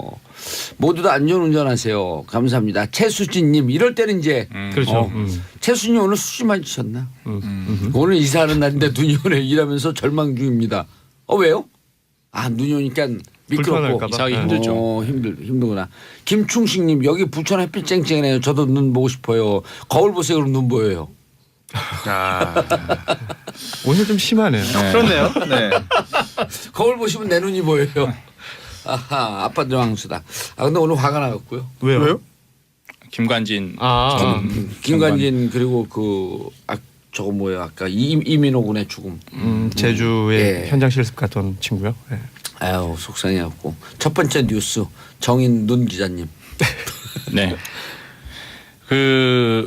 어제 다 보셨을 거예요. CCTV 기순한 JSA를 통해서 기순한 북한 병사의 동영상을 봤을 텐데 저는 바로 등 뒤에서 한 그렇죠. 2m, 3m 앞에서 조준 사격을 하는 그 장면을 보고 정말 다들 놀랐을 거예요. 그럼에도 불구하고 그때 못 맞힌 것 같아요.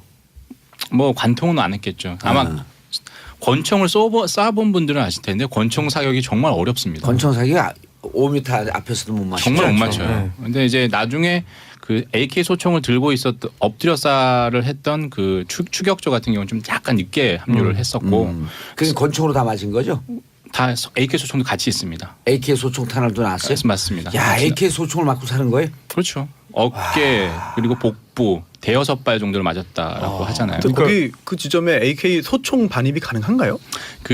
거기 정전협정에는 자동 소총은 소유를 금지하게 돼 있어요. 근데 이제 AK 소총 같은 경우는 반자동 기능까지 있어요. 근데 또 대부분 남이든 북이든 다 자동 소총을 다 가지고 있답니다. 근데 이제 만일에 대비해서 그때 한 10여 명이 또 증원 병력이 왔잖아요. 그렇죠. 그런 병력들은 다만 자동 소총일 겁니다. 기관총. 아니 거기서 그 동영상 화면상에서도 AK 소총인데 먼저 있던 것과 좀 형태가 틀려요. 맞습니다. 거의 기관총 같은 형태예요. 요새 사실 그 자동이 아닌 소총 찾기가 더 힘들 거예요.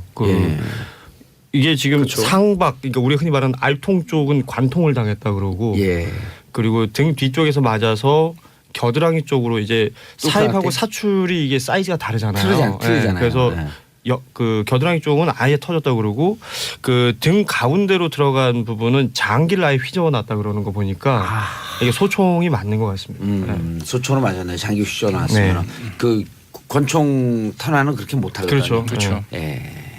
그래도 뭐 그 함께 나왔다라고 하고요. 이제 그 다행히 기순한 북한군 병사는 회복이 되게 빨라서 소녀시대의 질을 듣고 그렇게 좋아했다라고 합니다. 이국적 그 교수의 표현에 따르면은 이런 표현을 잠깐 하더라고요.